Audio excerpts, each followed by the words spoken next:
मनुष्यों की सभी शुभ इच्छाओं को पूर्ण करती है और अंत में भगवान विष्णु के धाम की प्राप्ति करवाती है। जय श्री कृष्ण। आप सभी को चैत्र मास कृष्ण पक्ष की पावन पाप मोचनी एकादशी की हार्दिक शुभकामनाएं।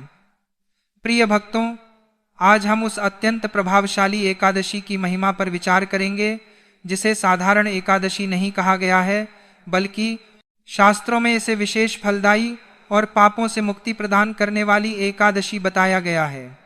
यह वही एकादशी है जिसके प्रभाव से बड़े ऋषि मुनियों और अप्सराओं ने भी अपने घोर पापों का प्रायश्चित किया और उन्हें मोक्ष की प्राप्ति हुई। इसलिए यह एकादशी केवल आध्यात्मिक उन्नति ही नहीं, बल्कि जाने अनजाने में हुए पापों, दोषों और सांसारिक जीवन की बाधाओं से मुक्ति का भी श्रेष्ठ साधन मानी जाती है। भगवान श्री कृष्ण युधिष्ठिर महाराज से कहते हैं कि इस एकादशी का नाम ही पाप मोचनी है, क्योंकि यह साधक को हर प्रकार के पापों और उनके दुष्ट परिणामों से मुक्त करने वाली होती है। ब्रह्म हत्या, स्वर्ण चोरी, मदिरापान या अन्य किसी भी प्रकार का दोष हो, रोग हो, धन संकट हो या फिर मन की अशांति हो, पापमोचनी एकादशी का श्रद्धापूर्वक व्रत इन सभी समस्याओं से छुटकारा दिलाने में समर्थ है। जो व्यक्ति इस व्रत को विधिपूर्वक करता है उसके जीवन के सभी संचित पाप भस्म हो जाते हैं और सौभाग्य का उदय होता है। आज की इस वीडियो में हम जानेंगे कि पाप मोचनी एकादशी 2026 में कब मनाई जाएगी। इस व्रत करने का संपूर्ण नियम क्या रहेगा, सरल पूजा विधि मंत्र, उपाय, व्रत कथा, महत्व, संपूर्ण जानकारी आज के इस वीडियो में हम जानेंगे। भक्तों, शास्त्रों में वर्णन आता है दशमी तिथि से ही आरंभ होती हैं, अर्थात साधक दशमी के दिन संकल्प लेकर भगवान विष्णु और माता लक्ष्मी का पूजन प्रारंभ करता है और एकादशी के दिन उपवास रखते हुए विशेष भक्ति करता है। ऐसा करने से व्रत का फल कई गुना बढ़ जाता है। पाप मोचनी नाम सपोक्ता, सर्व सिद्धि प्रदायिनी, धन धान्य प्रदाव, पाप नाश करी शुभा, अर्थात यह पाप मोचनी एकादशी सभी सिद्धियों को देने वाली, धन धान्य बढ़ाने वाली और पापों तथा दरिद्रता का नाश करने वाली है। जो भक्त निर्धनता से पीड़ित है उसके लिए यह एकादशी विशेष रूप से लाभकारी मानी गई है। श्रद्धा से किया गया व्रत और भगवान विष्णु का पूजन व्यक्ति को आर्थिक संकटों से बाहर निकालता है, व्यापार में वृद्धि, नौकरी में स्थिरता, आय के नए स्रोत और अनावश्यक खर्चों में कमी, यह सभी फल इस व्रत के प्रभाव से प्राप्त होते हैं। भगवान श्री कृष्ण यह भी कहते हैं कि जो मनुष्य इस एकादशी का व्रत करता है उसके पूर्व जन्मों के पाप नष्ट हो जाते हैं और उसके जीवन में शुभता का संचार होता है। उसे न केवल भौतिक सुखों की प्राप्ति होती है बल्कि अंत में वैकुंठ लोक की प्राप्ति भी सुनिश्चित होती है। इदम व्रतम महापुण्य पठता क्षणता सर्वदोह क्षयम कुरयात विष्णु लोकम प्रयच्छते, अर्थात इस व्रत की कथा को पढ़ने और सुनने मात्र से भी समस्त दुखों का नाश होता है और भगवान विष्णु का परम धाम प्राप्त होता है।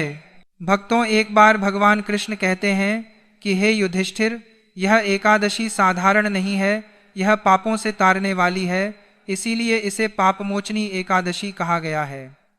इस एकादशी के विषय में जब राजा मानधाता ने लोमशस्य से प्रश्न किया था तब शस्य ने इसका विस्तार से वर्णन किया था। संक्षेप में मैं वही वृतांत तुम्हें सुना रहा हूं और साथ ही इसकी विधि भी बताता हूं जिससे तुम समझ सको कि इस एकादशी का महत्व कितना महान है और इसे किस प्रकार करना चाहिए। यह एकादशी ऐसी है जिसमें मनुष्य केवल आध्यात्मिक लाभ ही नहीं पाता बल्कि अपने जीवन के हर प्रकार के दोषों पर विजय प्राप्त करता है। प्राचीन काल की बात है, चैत्ररथ नामक एक अत्यंत सुंदर और मनमोहक वन था। उस वन में च्यवनऋषि के पुत्र महान तपस्वी मेधावी शिव भगवान शिव की कठोर तपस्या में लीन थे। उसी वन में देवराज इंद्र गंधर्व कन्याओं और अप्सराओं के साथ विचरण करते थे। मेधावी शिव की तपस्या और तेज को देखकर देवराज इंद्र और कामदेव को चिंता हुई। कामदेव ने शिव की तपस्या भंग करने के उद्देश्य से मंजू घोषा नामक एक अत्यंत रूपवती अप्सरा को भेजा। मंजू घोषा ने अपने मोहक नृत्य, मधुर गायन और अप्रतिम सौंदर्य से मेधावी मुनि का ध्यान आकर्षित किया और अंततः उनकी तपस्या भंग कर दी। तपस्या भंग होने के पश्चात मुनि मेधावी मंजू घोषा पर इतने मोहित हो गए कि वे अनेक वर्षों तक उसके साथ सांसारिक सुखों में लिप्त रहे। समय बीतने पर जब मंजू घोषा ने स्वर्ग वापस जाने के लिए तशी से अनुमति मांगी, तब अचानक मेधावी तशी को आत्मज्ञान हुआ। उन्हें यह बोध हुआ कि इस अप्सरा ने उनकी वर्षों की कठोर तपस्या को नष्ट कर दिया है। अपने पतन और तपस्या के नाश का स्मरण होते ही तशी भयंकर क्रोध से भर गए और उन्होंने उसी क्षण मंजू घोषा को श्राप दे दिया कि वह एक रूप पिशाचिनी बन जाए। पिशाचिनी होने का दारुण श्राप सुनकर मंजू घोषा भयभीत होकर कांपने लगी और रोते हुए दस्य के चरणों में गिर पड़ी। उसने गिड़गिड़ाते हुए अपनी भूल की क्षमा मांगी और श्राप से मुक्ति का कोई उपाय बताने की प्रार्थना की। उसके बार बार करुण विलाप करने और विनती करने पर शिका हृदय थोड़ा द्रवित हुआ। उन्होंने कहा कि हे मंजू घोषा, फाल्गुन के बाद चैत्र मास का कृष्ण पक्ष आएगा। उस चैत्र कृष्ण पक्ष की एकादशी को पापमोचनी एकादशी कहा जाता है। यदि तुम पूर्ण श्रद्धा और विधि विधान के साथ इस पापमोचनी एकादश का व्रत करोगी तो तुम्हारे सभी पाप भस्म हो जाएंगे और तुम इस पिशाच योनि से मुक्त होकर पुनः अपना दिव्य अप्सरा रूप प्राप्त कर लोगी। अप्सरा को यह मुक्ति का मार्ग बताकर मेधावी प्रशी भारी मन से अपने पिता महर्षि च्यवन के पास पहुंचे।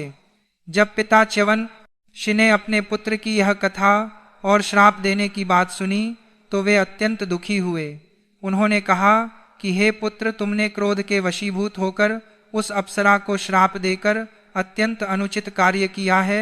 क्रोध भी एक महान पाप है और इस कृत्य से तुमने भी अपने पुण्यों का क्षय कर लिया है और पाप के भाग्य बन गए हो। इसलिए अब इस पाप से मुक्त होने के लिए तुम्हें भी उसी पापमोचनी एकादशी का व्रत करना होगा। पिता की आज्ञा मानकर मेधावी तशी ने भी चैत्र कृष्ण एकादशी का विधि पूर्वक व्रत किया। इस प्रकार पापमोचनी एकादशी के महान प्रभाव से जहां मंजू घोषा पिशाच योनि से मुक्त होकर वापस स्वर्गलोक चली गई, वहीं मेधावी तशी भी अपने पापों से मुक्त होकर पुनः अपने तपस्वी तेज को प्राप्त कर सके। जो भी मनुष्य इस विधि से इस व्रत को करता है उसके जीवन की सभी कठिनाइयां समाप्त हो जाती हैं। उसे धन लाभ होता है, कार्यों में सफलता मिलती है, पापों पर विजय मिलती है और अंततः उसे भगवान नारायण का परम धाम प्राप्त होता है। भगवान आगे कहते हैं कि हे युधिष्ठिर, यह एकादशी केवल पाप मिटाने वाली नहीं है बल्कि यह जीवन के हर क्षेत्र में सफलता प्रदान करने वाली है। जो व्यक्ति निर्धन है, यदि वह इस एकादशी का व्रत श्रद्धा से करता है तो उसकी दरिद्रता दूर हो जाती है। जो रोगी है उसे आरोग्य की प्राप्ति होती है। जो विद्यार्थी है उसे विद्या में सफलता मिलती है। जो व्यापारी है उसके व्यापार में वृद्धि होती है। इस एकादशी का नाम लेते ही मनुष्य के भीतर सकारात्मक ऊर्जा का संचार होता है। इसका स्मरण करने मात्र से पापों का नाश होता है। जो व्यक्ति इस एकादशी की कथा सुनता है वह भी महान पुण्य का भागी बनता है। मुनि ने आगे कहा कि इस एकादशी की विशेषता यह है कि इसकी स्थापना दशमी तिथि को ही की जाती है। दशमी के दिन प्रातःकाल स्नान करके स्वच्छ वस्त्र धारण करें। इसके बाद एक चौकी पर लाल या पीला वस्त्र बिछाएं। उस पर थोड़ा सा गेहूं या चावल रखें और उसके ऊपर एक कलश स्थापित करें। कलश मिट्टी, तांबा, चांदी या सोने का हो सकता है, लेकिन लोहे या स्टील का नहीं होना चाहिए। कलश में शुद्ध जल भरें और उसमें आम या अशोक के 5 पत्ते लगाएं। उसके ऊपर ढक्कन रखें और ढक्कन पर अक्षत रखें। अक्षत के ऊपर भगवान नारायण की प्रतिमा या चित्र स्थापित करें। यदि प्रतिमा उपलब्ध ना हो तो चित्र भी स्वीकार्य है।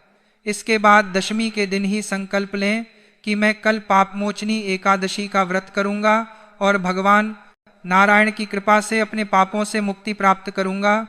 उस दिन से ही ब्रह्मचर्य का पालन करें, सात्विक भोजन करें और प्याज, लहसुन, मांस, मदिरा, मसूर की दाल, चना और कांसे के बर्तन का त्याग करें। एकादशी के दिन ब्रह्म मुहूर्त में उठकर स्नान करें, स्वच्छ वस्त्र पहने और उस स्थान पर बैठे जहां कलश स्थापित है। पूजा की सामग्री जैसे रोली, चंदन, पुष्प, धूप, दीप, नैवेद्य, फल, मिठाई, पान, सुपारी, लौंग, इलायची, नारियल आदि एकत्र करें। यदि संभव हो तो घी का अखंड दीपक जलाएं जो पूरी रात जलता रहे। सबसे पहले स्थान और सामग्री को जल से शुद्ध करें, फिर आचमन करें और तिलक धारण करें। इसके बाद संकल्प लें कि मैं पाप मोचनी एकादशी का व्रत भगवान नारायण की प्रसन्नता के लिए कर रहा हूँ। भगवान को स्नान कराएं, वस्त्र अर्पित करें, जनेऊ अर्पित करें, चंदन और पुष्प अर्पित करें, धूप दीप दिखाएं और नैवेद्य अर्पित करें। इसके बाद हाथ जोड़कर प्रार्थना करें कि हे प्रभु, मेरी सभी बाधाएं दूर करें और मुझे पापों से मुक्ति प्रदान करें। फिर पापमोचनी एकादशी की कथा सुने या पढ़ें। दिन भर भगवान के नाम का स्मरण करें, भजन करें, कीर्तन करें और निराहार या फलाहार रहें। संध्या के समय पुनः दीप प्रज्वलित करें और भगवान की आरती करें। रात्रि में जागरण करें और भगवान के नाम का स्मरण करते रहें। अशुद्ध बातों से, निंद्रा से और आलस्य से दूर रहे। द्वादशी के दिन प्रातःकाल स्नान करके भगवान की पूजा करें। फिर ब्राह्मण को भोजन कराएं या यथाशक्ति दान दें। इसके बाद स्वयं पारण करें। पारण में पहले जल लें, फिर फल ग्रहण करें और उसके बाद सात्विक भोजन करें। ध्यान रखें कि एकादशी के दिन अन्न का सेवन नहीं करना चाहिए। नमक, मिर्च, मसाले और तामसिक पदार्थों से दूर रहें। केवल फल, दूध या जल ग्रहण करें। जो निर्जला व्रत कर सकते हैं वे निर्जला व्रत करें। शास्त्रों में कहा गया है कि इस एकादशी का व्रत करने से मनुष्य को वही फल मिलता है जो हजारों यज्ञ करने और गोदान करने से मिलता है। यह व्रत मनुष्य के जीवन को शुद्ध करता है और उसे धर्म के मार्ग पर स्थापित करता है। जो व्यक्ति बार बार असफल हो रहा हो, यदि वह इस व्रत को श्रद्धा से करे तो उसकी असफलता समाप्त हो जाती है। जो व्यक्ति शत्रुओं से पीड़ित हो, यदि वह इस व्रत को करे तो उसके शत्रु शांत हो जाते हैं। इस एकादशी का मुख्य भाव यह है कि मनुष्य भगवान के चरणों में स्वयं को समर्पित कर दे। जब मनुष्य अहंकार छोड़कर भगवान की शरण में जाता है तो भगवान स्वयं उसके जीवन का भार उठा लेते हैं। इसीलिए हे युधिष्ठिर, इस एकादशी का व्रत अवश्य करना चाहिए और दूसरों को भी इसके विषय में बताना चाहिए। जो इस एकादशी का प्रचार करता है वह भी महान पुण्य का भागी बनता है। जो माता पिता अपने बच्चों के लिए इस एकादशी का व्रत करते हैं उनके बच्चों का भविष्य उज्जवल होता है। जो पति पत्नी मिलकर इस व्रत को करते हैं उनके दाम्पत्य जीवन में मधुरता आती है। यह एकादशी केवल एक दिन का व्रत नहीं है, बल्कि यह मनुष्य के जीवन की दिशा बदल देने वाला पर्व है। यह हमें सिखाती है कि सच्ची विजय बाहरी नहीं बल्कि भीतर की होती है। जब मनुष्य अपने मन, क्रोध, लोभ और मोह पर विजय पा लेता है और अपने पापों का प्रायश्चित कर लेता है, तभी वह सच्चे अर्थों में निर्मल कहलाता है। इसलिए श्रद्धा, नियम और भक्ति के साथ पापमोचनी एकादशी का व्रत करें और भगवान नारायण की कृपा प्राप्त करें। अब प्रश्न उठता है कि यह एकादशी करनी कब है और इसके लिए शुभ समय क्या रहेगा। तो प्रिय भक्तों, ध्यान से समझिए। इस वर्ष 2026 में चैत्र मास का आरंभ 4 मार्च से हो चुका है और चैत्र मास के कृष्ण पक्ष की एकादशी तिथि का प्रारंभ 14 मार्च को सुबह 8:10 से हो जाएगा और यह एकादशी तिथि 15 मार्च को सुबह 9:16 तक रहेगी। यह समय उत्तर भारत के प्रचलित पंचांगों के अनुसार बताया गया है, इसलिए इसी समय को प्रमाण मानकर व्रत किया जाएगा। अब यहाँ एक अत्यंत महत्वपूर्ण बात समझने वाली है कि इस एकादशी की स्थापना दशमी तिथि को होती है और दशमी तिथि एकादशी से पहले आती है। इसलिए कलश की स्थापना 14 मार्च को ही करनी होगी, क्योंकि 15 मार्च को सूर्य उदय के समय एकादशी तिथि रहेगी और उसी दिन व्रत रखा जाएगा। अतः 15 मार्च को आप पूरे नियम और श्रद्धा के साथ पापमोचनी एकादशी का व्रत करेंगे। 14 मार्च को दशमी तिथि में ही आपको कलश की स्थापना कर लेनी है और ध्यान रखिए कि यह स्थापना एकादशी तिथि प्रारंभ होने से पहले कर लेनी चाहिए, अर्थात 14 मार्च को सुबह 8:10 से पहले कर लेना उत्तम रहेगा। यदि कोई व्यक्ति प्रातः काल में ही 14 मार्च को स्थापना कर ले तो वह और भी श्रेष्ठ माना जाएगा। इसके बाद 15 मार्च को आप उपवास रखते हुए पूरे दिन भगवान नारायण की आराधना करेंगे, रात्रि जागरण करेंगे और 16 मार्च को द्वादशी तिथि में विधि पूर्वक पारण करेंगे। अर्थात सरल शब्दों में समझ लें कि 14 मार्च को कलश स्थापना होगी, 15 मार्च को पापमोचनी एकादशी का व्रत होगा और 16 मार्च को पारण किया जाएगा। पारण का शुभ समय 16 मार्च को सुबह 6:30 से सुबह 8:54 तक रहेगा। इसी के साथ इस दिन सबसे पावरफुल उपाय को जरूर करना चाहिए, इसके बारे में लिए हम जान लेते हैं। एकादशी के दिन प्रातःकाल स्नान करके सबसे पहले भगवान विष्णु के समक्ष तुलसी माता का पूजन करें और तुलसी के पास शुद्ध घी का दीपक अवश्य जलाएं। यह उपाय अत्यंत सरल है, लेकिन इसका प्रभाव बहुत ही अद्भुत होता है। तुलसी माता के चरणों में जल अर्पित करें, फिर हाथ जोड़कर मन ही मन प्रार्थना करें कि हे तुलसी माता, जैसे आप भगवान विष्णु को अत्यंत प्रिय हैं, वैसे ही हमें भी प्रभु की कृपा का पात्र बना दीजिए। इसके बाद घी का दीपक जलाकर तुलसी के सामने रखें। दीपक कम से कम कुछ समय तक जलता रहना चाहिए। यदि संभव हो तो दीपक सूर्यास्त तक जलने दें। इसके बाद भगवान विष्णु के नाम का स्मरण करते हुए कम से कम 11 बार ओम नमो भगवते वासुदेवाय मंत्र का जाप करें और फिर तुलसी माता की 7 परिक्रमा करें। शास्त्रों में कहा गया है कि जो व्यक्ति एकादशी के दिन तुलसी के पास दीपक जलाता है, उसके घर से दरिद्रता दूर हो जाती है, धन की स्थिरता आती है और जीवन की बाधाएं स्वतः समाप्त होने लगती हैं। यह उपाय विशेष रूप से उन लोगों के लिए अत्यंत फलदायी माना गया है जिनका धन रुक जाता है, जिनके कार्य बनते बनते बिगड़ जाते हैं या जिनके ऊपर नकारात्मक प्रभाव बना रहता है। एकादशी के दिन तुलसी के पास जलाया गया दीपक केवल बाहरी अंधकार ही नहीं बल्कि जीवन के अंदर के अंधकार को भी दूर करता है, मन को शांति देता है और भगवान विष्णु की विशेष कृपा दिलाता है। यदि कोई व्यक्ति यह उपाय प्रत्येक एकादशी को करने लगे तो कुछ ही समय में उसके जीवन में सकारात्मक परिवर्तन स्पष्ट रूप से दिखाई देने लगते हैं। अतः एकादशी के दिन तुलसी पूजन और दीपक दान का यह उपाय अवश्य करें और भगवान विष्णु की कृपा प्राप्त करें। हर एक लोग कहते हैं कि महाराज, हम तो बहुत पूजा करते हैं, फिर फल क्यों नहीं मिलता? अरे भाई, जब तक चाबी सही ताले में नहीं लगेगी, दरवाजा कैसे खुलेगा? इस दिन जो मैं आपको गौ माता का उपाय बताने जा रहा हूँ, वह सीधा आपके भाग्य के बंद किवाड़ खोल देगा। भक्तों, आज जो मैं बताने जा रहा हूँ उसे ध्यानपूर्वक सुनकर समझ लिया और उपाय कर लिया तो आपको रंक से राजा बनते देर नहीं लगेगा। 15 मार्च 2026 दिन रविवार को चैत्र मास के कृष्ण पक्ष की पापमोचनी एकादशी तिथि मनाई जाएगी और ऐसे में आप सभी को गाय को चुपचाप यह एक गुप्त चीज खिला देनी है। गाय को खिलाते ही आपका भाग्य 7वें आसमान पर होगा। अगर आप इस पापमोचनी एकादशी के दिन कठिन व्रत या बड़े अनुष्ठान करें या ना भी कर पाए, परंतु गाय माता को यह चुपचाप एक छोटी सी चीज जरूर खिला दें, आपकी जन्म जन्मांतर की गरीबी और पापों का भय दूर हो जाएगा। आज के वीडियो में हम आपको एक ऐसी गुप्त रहस्यमयी चीज के बारे में बताने जा रहे हैं जिसे गाय माता को अगर कोई व्यक्ति पाप मोचनी एकादशी के दिन चुपचाप खिला देता है तो उस व्यक्ति का उद्धार निश्चित हो जाता है, यानी उसे हर कार्य में सफलता मिलने लगती है। उसके जीवन में चल रही सभी परेशानियों से उसे मुक्ति मिल जाती है, क्योंकि चैत्र मास का यह दिन कोई साधारण दिन नहीं होता। यह दिन पूरा भगवान विष्णु को समर्पित होता है।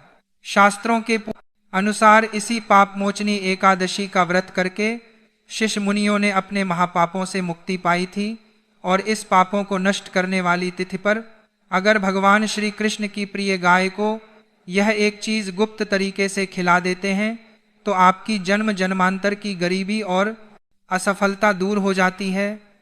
इस वीडियो को बड़े ध्यान से देखिएगा और अंत तक देखिएगा, वरना पूरी जिंदगी पछताते रहेंगे अगर आपने काट पीट कर वीडियो देखा। क्योंकि दोस्तों, कोई साधारण सी चीज हम आपको नहीं बताने जा रहे हैं। यह एक ऐसी रहस्यमयी चीज है जो हमारे शास्त्रों में साफ साफ लिखी गई है। यह एक चीज आपके भाग्य को पूरी तरह से बदल कर रख देगी। इस एक चीज का फल पाने वाला व्यक्ति कभी पराजित नहीं होता। और अगर गाय माता को प्रतिदिन ना खिला पाए तो आप इस पाप मोचनी एकादशी के दिन खिलाकर पूरे साल का फल प्राप्त कर सकते हैं। 15 मार्च 2026 रविवार को पाप मोचनी एकादशी पड़ रही है और इस दिन किया गया छोटा सा कर्म भी जीवन में बड़ा बदलाव लाता है। दोस्तों, पापमोचनी एकादशी का नाम ही पापमोचनी है, यानी जो आपको हर पाप से मुक्ति दिलाए। यह वह दिन माना जाता है जब इंसान के पापों का नाश और दोषों से मुक्ति सबसे जल्दी प्राप्त होती है। इस दिन सच्चे मन से किया गया काम बोले गए 1000 शब्दों से ज्यादा फल देता है। पुराने लोग कहते थे कि इस दिन शरीर कम और आत्मा ज्यादा जागृत रहनी चाहिए, क्योंकि इस दिन ब्रह्मांड इंसान की बाहरी क्रिया नहीं, उसके मन की शुद्धता और संकल्प को देखता है। आज के समय में सबसे बड़ी समस्या यह हो गई है कि लोग मेहनत तो बहुत करते हैं, लेकिन सफलता हाथ नहीं लगती। कोर्ट कचहरी के मामले उलझते हैं, शत्रु हावी रहते हैं या पैसा टिकता नहीं। एक कर्ज उतरता है तो दूसरा चढ़ जाता है घर में। बिना कारण तनाव रहता है, काम बनते बनते अटक जाते हैं। शास्त्रों और पुराने अनुभवों में बताया गया है कि ऐसी स्थिति तब बनती है जब पुराने कर्मों या पितरों से जुड़ी कोई कमी रह जाती है, या पूर्व जन्म के संचित पाप सामने आते हैं जो बार बार जीवन में रुकावट बनकर सामने आती है। इसीलिए हमारे सनातन धर्म में एकादशी का बहुत महत्व बताया गया है। इसे व्रतों का राजा कहा जाता है। खासकर पाप मोचनी एकादशी ऐसी मानी गई है, जिस पर किया गया दान, सेवा और संयम जीवन की दिशा बदल देता है। यह दिन केवल भूखे रहने का नहीं है, बल्कि अपने जीवन की अव्यवस्था और पापों को पुण्यों में बदलने का अवसर माना गया है। अब बात आती है गाय की। गाय को हमारे धर्म में केवल एक पशु नहीं माना गया। गौ माता को 33 कोटि देवी देवताओं का वास कहा गया है। भगवान श्री कृष्ण स्वयं गोपाल थे और गायों की सेवा करते थे। पापमोचनी एकादशी के दिन गौ सेवा करने से अश्वमेध यज्ञ के समान फल मिलता है। इसी कारण एकादशी जैसे दिन पर गौ सेवा को विशेष फलदायी माना गया है। शास्त्रों में एक सरल सी बात कही गई है, गावो विश्वस्य माता, अर्थात गाय विश्व की माता है और सभी प्रकार के सुख देने वाली होती है। इसका अर्थ यह नहीं कि गाय कोई चमत्कार कर देती है, बल्कि इसका अर्थ यह है कि गाय के माध्यम से किया गया कर्म सीधे श्री हरि विष्णु तक पहुंचता है। पापमोचनी एकादशी का महत्व इसीलिए भी ज्यादा है क्योंकि इस दिन दिखावे से किया गया काम बेकार हो जाता है। अगर आपने एकादशी का दान किया, सेवा की और लोगों को दिखाने लगे, फोटो वीडियो बनवाने लगे, तो उसका असर कम हो जाता है। पुराने समय में लोग इस दिन जो भी करते थे चुपचाप करते थे। इस दिन एक और बात का ध्यान रखना बहुत जरूरी माना गया, किसी की निंदा ना करें, झूठ ना बोले और किसी भी जानवर को कष्ट ना दें, खासकर गाय को। कटु वाणी का प्रयोग करती हैं। धर्मशास्त्र में गृहस्थ जीवन को सबसे बड़ा तप बताया गया है और जो महिला पति का अपमान करके माता से सुख समृद्धि की याचना करती है, उसका व्रत पूरी तरह फलहीन हो जाता है। इसीलिए ऐसी महिलाएं भी गलती से भी यह व्रत ना करें। तीसरी श्रेणी में वे विधवा महिलाएं आती हैं जो धर्म विरुद्ध आचरण करती हैं, झूठ बोलती हैं या अपवित्र संगति में रहती हैं। नवरात्रि का व्रत ब्रह्मचर्य और पवित्रता मांगता है, इसलिए पाप कर्म करने वाली महिलाएं गलती से भी यह व्रत ना रखें। चौथी वह महिलाएं हैं जो गंदे विचार और अपवित्र मन रखती हैं। जो महिलाएं हमेशा दूसरों के प्रति ईर्ष्या, द्वेष और बुरे विचार रखती हैं, उनका मन अपवित्र माना जाता है और ऐसी महिलाएं गलती से भी यह व्रत ना करें। पांचवी श्रेणी में चुगलखोर और परनिंदा करने वाली महिलाएं आती हैं। जो महिलाएं दिन भर उपवास रखकर वाणी से किसी को आहत करती हैं या समाज में कलह कराती हैं, वे गलती से भी यह व्रत ना रखें, क्योंकि उनका व्रत पाखंड कहलाता है। छठी वह महिलाएं हैं जो दूसरों की उन्नति देखकर जलती हैं और ईर्ष्या रखती हैं। ऐसी महिलाएं गलती से भी यह व्रत ना करें, क्योंकि ईर्ष्या, द्वेष और क्रोध व्रत का नाश कर देते हैं। और सातवीं वे महिलाएं हैं जो केवल समाज या रिश्तेदारों को दिखाने के लिए व्रत रखती हैं, जिनका उद्देश्य भक्ति नहीं बल्कि अपनी छवि बनाना होता है। वे भी गलती से भी यह व्रत ना रखें।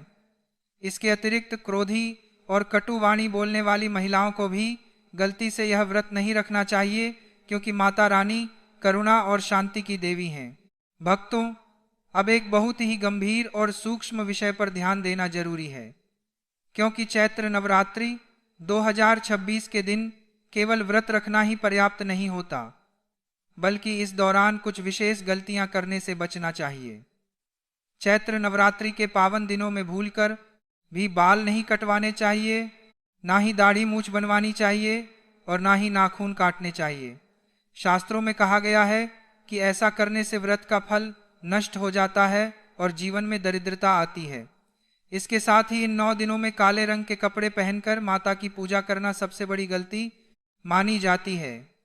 काला रंग नकारात्मकता का प्रतीक है, इसलिए माता की चौकी के सामने हमेशा लाल, पीले या सात्विक रंग के वस्त्र ही धारण करने चाहिए।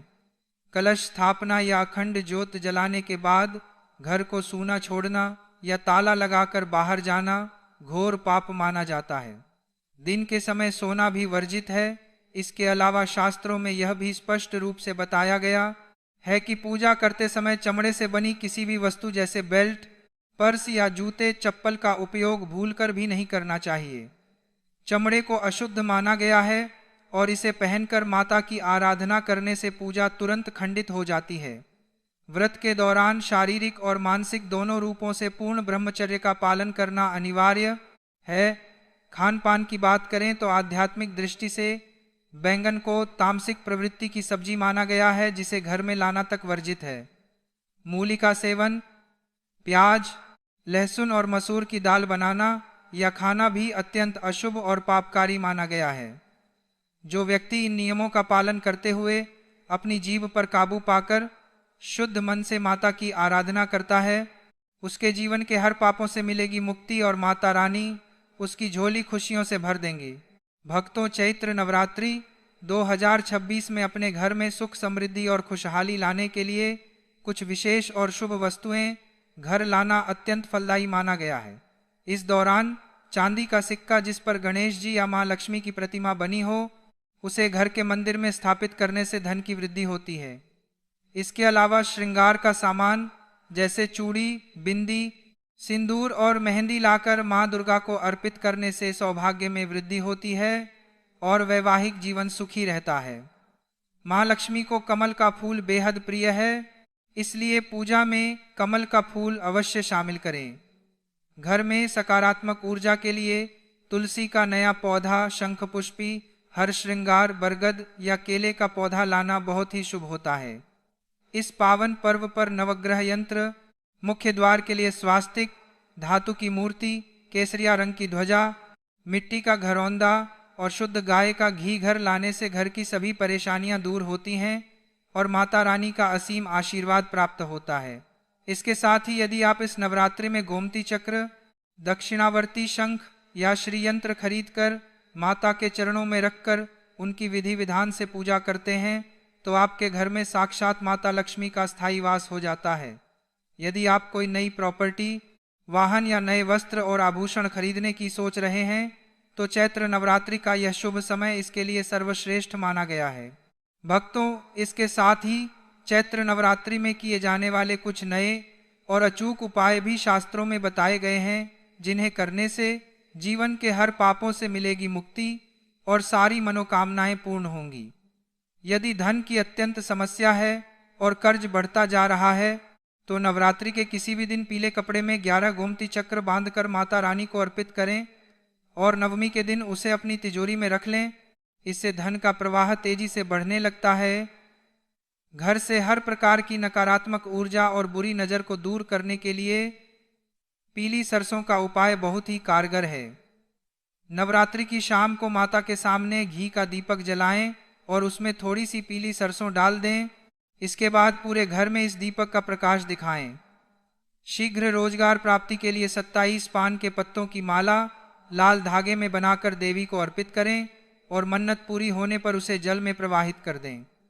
खराब ग्रह दशाओं से छुटकारा पाने के लिए एक पानी वाले नारियल को अपनी गोद में रखकर देवी के समक्ष विशेष मंत्रों का जाप करें। अपनी उम्र के बराबर लौंग को काले धागे में बांधकर देवी को अर्पित करने से विशेष मनोकामनाएं पूरी होती हैं और चांदी की लौंग अर्पित करने से तंत्र मंत्र की बाधाएं कट जाती हैं। शीघ्र विवाह के लिए